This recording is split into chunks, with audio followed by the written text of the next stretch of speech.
Olá pessoal, eu sou a professora Daniela Coelho. Iremos iniciar a disciplina Segurança e Saúde do Trabalho. Vamos começar pela primeira competência, que é Fundamentos da Fisiologia do Trabalho. Como a gente bem sabe, existiu no momento da organização uma revolução industrial que caracterizou pelo forte crescimento de indústrias e o crescimento do trabalho para uma produtividade muito mais acentuada. No entanto, os empresários, os donos das organizações, eles não tinham muito cuidado com a saúde do trabalhador, exigindo cada vez mais uma produtividade eficiente e eficaz para o alcance dos resultados. E aí aconteceu que nesse momento de grande produtividade e falta de cuidado, algumas coisas dentro da área de trabalho começaram a surgir, prejudicando essencialmente a saúde do trabalhador. Então, índice de acidentes, índice de adoecimentos, inclusive um alto índice de morte inseridas dentro da organização, fizeram com que a ciência introduzisse um novo conceito dentro da área de trabalho, que se chamou ergonomia. O que significa a palavra ergonomia? Se a gente separar a palavra, a gente tem ergon, que significa trabalho, e nomia, que significa normas e leis. Sendo assim, a palavra ergonomia significa normas a serem utilizadas no exercício do trabalho. Normas essas que esses empresários, donos da organização, foram exigidos a partir de algumas normas regulamentadoras que ao longo da disciplina a gente vai trabalhar. Mas como surgiu essa necessidade? Com a influência da Segunda Grande Guerra Mundial, os soldados eles precisaram ir para o fronte de guerra sabendo utilizar maquinários. Essas máquinas, por sua vez, tinham uma determinada forma de uso, forma essa que poderia prejudicar esses soldados ergonomicamente. O que significa isso? A forma de utilização, a sua postura, a forma de abaixar, a forma de levantar, significaria um aumento de um determinado esforço físico. Esforço esse que poderia causar alguma doença nesse soldado. A partir daí, começou a se desenvolver estudos científicos que pudessem amenizar ou até mesmo eliminar algumas dificuldades nesse dia a dia de trabalho. E aí a gente pode dizer, definir a ergonomia de uma forma bastante segura, que é o estudo da adaptação do trabalho às características dos indivíduos, de modo a lhes proporcionar o máximo de conforto, segurança e bom desempenho de suas atividades. O que a gente precisa entender é que com o surgimento da ergonomia, o homem se torna o centro das atenções e cuidados, coisa que antes não existia. E passou a ser a peça fundamental do sistema. Sistema de quê? Sistema de produção de bens ou de serviços. Sendo assim, a gente consegue caracterizar o que era esse ser humano, esse trabalhador, antes da ergonomia e depois da ergonomia. Antes da ergonomia, esse homem ele precisava se adaptar às condições de trabalho. E hoje, após a introdução da ergonomia nesse estudo organizacional, o ambiente de trabalho precisa se adaptar às condições desse ser humano. A preocupação em relação aos trabalhadores advém de 3 princípios básicos, que é a constituição dele, o seu potencial e as suas limitações humanas.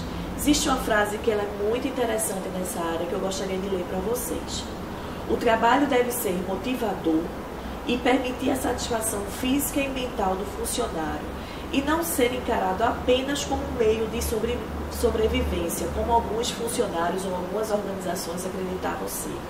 Existe uma preocupação com as consequências sanitárias e psicológicas do ambiente, procurando torná-la agradável.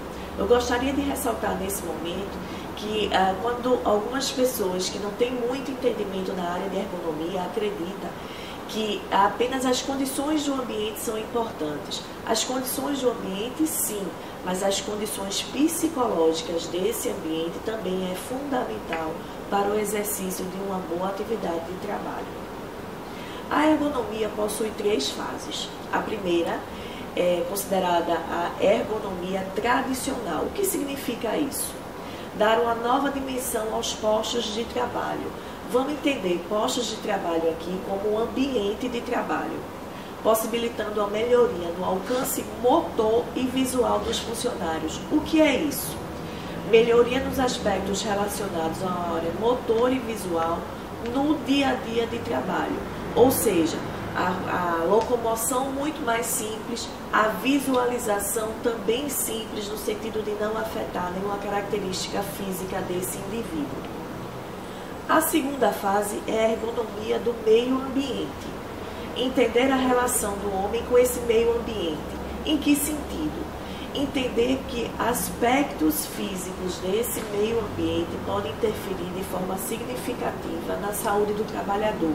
Exemplo: ruído, temperatura, vibração, iluminação, entre outros aspectos.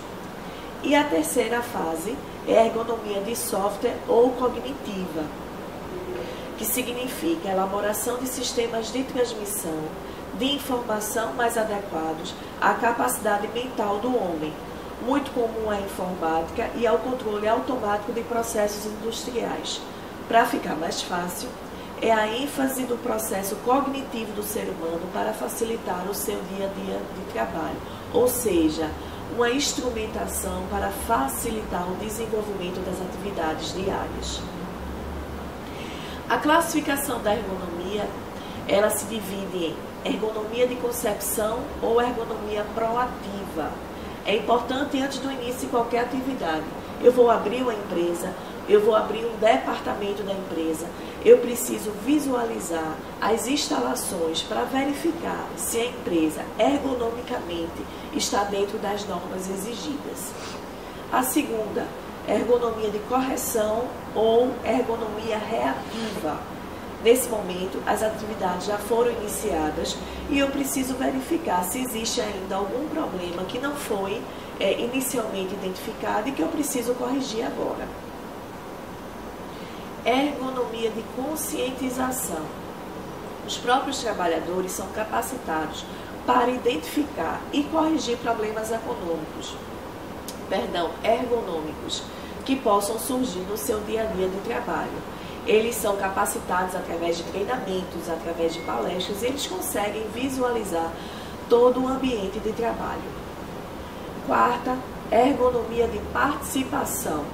O usuário do sistema passa a ser um envolvido na solução do problema ergonômico da empresa. O usuário do sistema, vamos entender, o próprio trabalhador. E aí, alguns riscos ergonômicos são fatores de sobrecarga e medidas de melhoria. O que é isso? Os fatores do meio ambiente que estejam associados à sobrecarga física e emocional. Sobrecarga essa que pode causar algum dano à saúde desse trabalhador. São eles: relações desgastadas de trabalho, esforço físico intenso, levantamento e transporte manual de peso, mobiliário inadequado. Mobiliário, vamos entender, mesa, cadeira, estantes, painéis, posturas incorretas, controle rígido do tempo para produtividade. Esse controle rígido faz com que esse trabalhador precise desempenhar uma determinada produtividade em um determinado tempo.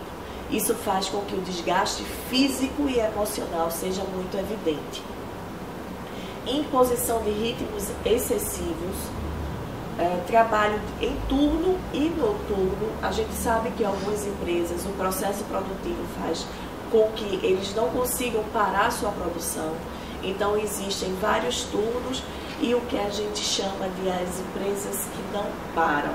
O processo acontece 24 horas. Jornadas de trabalho prolongadas, monotonia, repetitividade e outras medidas podem realmente causar algum dano à saúde desse trabalhador. Algumas medidas nesse ambiente de trabalho podem eliminar ou reduzir os riscos. Nós falamos agora há pouco o que pode provocar. Agora a gente pode falar o que pode eliminar ou diminuir esses riscos. São eles: diminuição da jornada de trabalho, aumentar o número de turnos ou de equipes, estabelecer pausas para descanso durante a jornada de trabalho, proporcionar assistência médica e exames periódicos, terapias corporais de relaxamento, é o que a gente chama de ginástica laboral, orientar hábitos saudáveis como alimentação balanceada, exercícios físicos, boa alimentação, sono diário de no mínimo 6 horas, saber administrar tempo levando em consideração, além das questões de trabalho, o cuidado com o pessoal e o lazer, entre outras medidas que vamos visualizar ao longo da disciplina. Bom, e nesse momento é importante que a gente comece a falar um pouco sobre as normas regulamentadoras.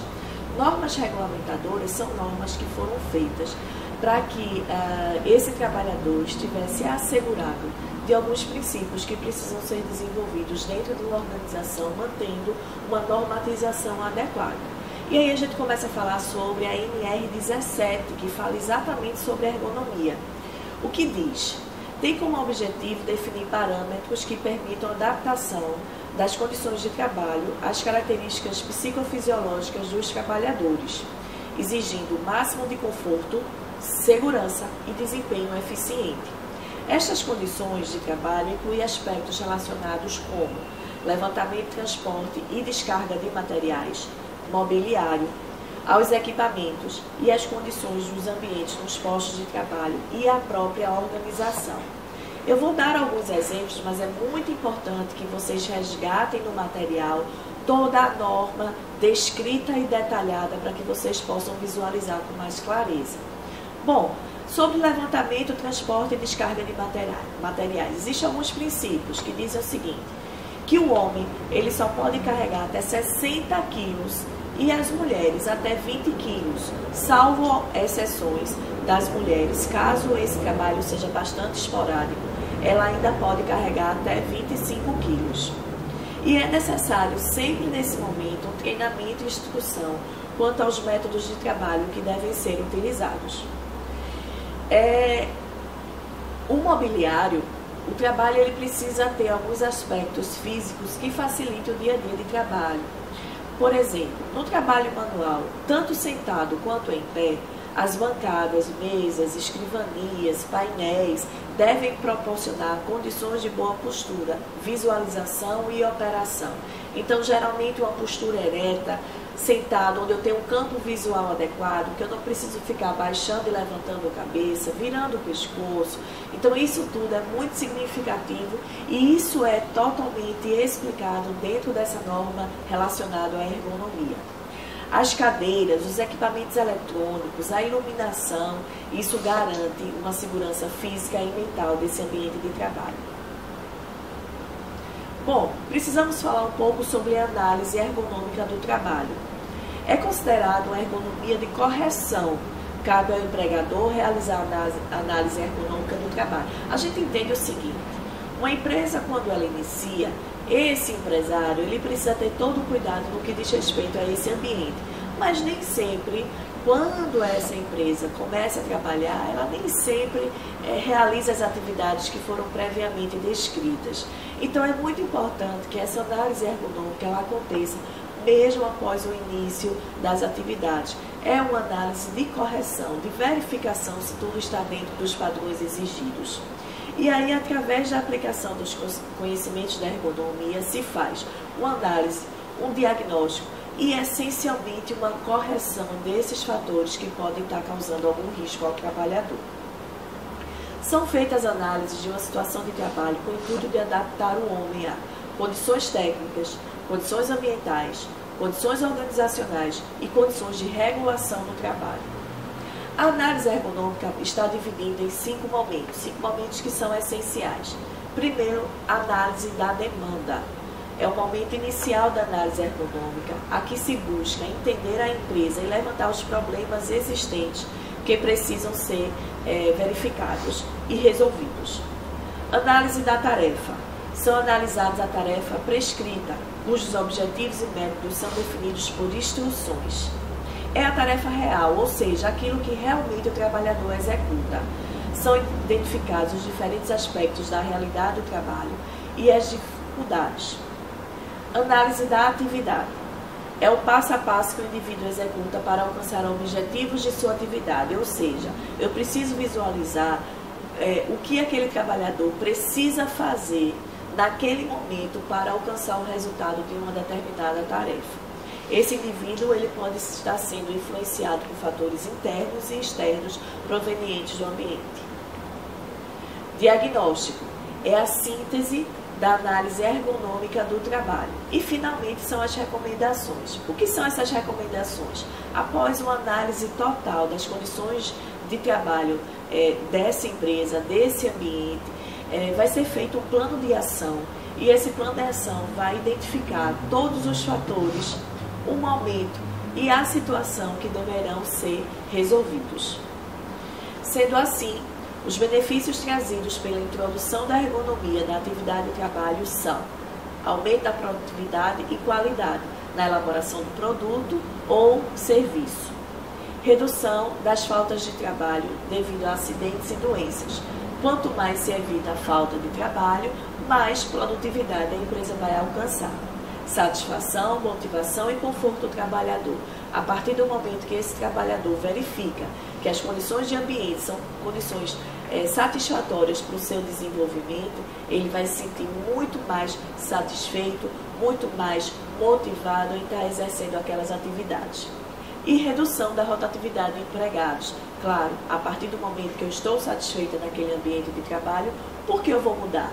Por que eu vou solicitar uma transferência? Por que eu vou solicitar a saída dessa empresa?